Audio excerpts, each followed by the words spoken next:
Hello guys, para sa araw na ito, medyo busy ako guys dahil gumawa ako ng aking DTR.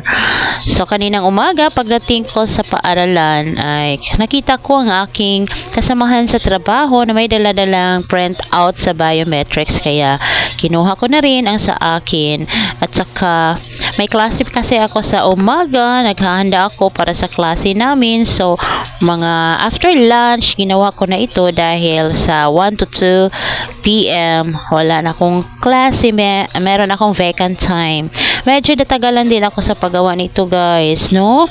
Dahil meron kasing isang petsa noong February 12. Ang time in ko sa hapon ay hindi nag-reflect doon sa biometrics printout.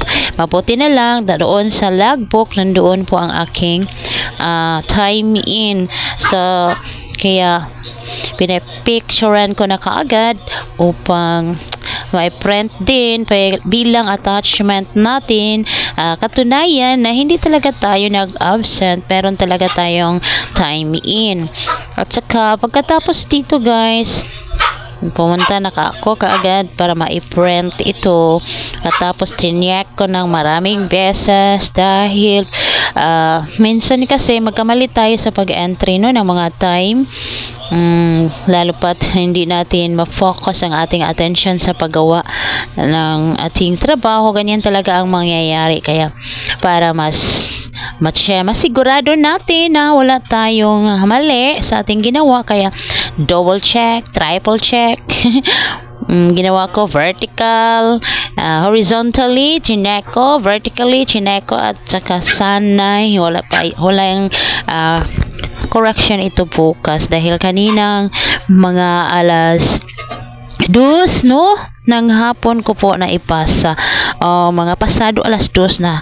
Kaya nga ang aking klase sa alas 2 natagalan ako, mabuti na lang at mga mababait ang aking mga estudyante. Binigyan ko sila ng set work. Pagkatapos nung tapos na ako, nung naipasa ko na ang report na kinakailangan, binalikan ko na sila at yun pong set work na kanilang ginawa ay chinek namin. Okay, so hindi talaga madali gawin itong DTR guys. Minsan nga noon na napakaraming oras nang naigugol ko noon, pero mabuti na lang ngayon at medyo may system na talaga ako. May nagtuturo din sa akin kung paano ito gawin na mas madali. So kaya kayo guys, ano man ang gawain, meron kayo, kailangan meron kayong system. Meron tayong sistema na susundin para mapagaan ang ating trabaho. Maraming salamat at masaganang buhay!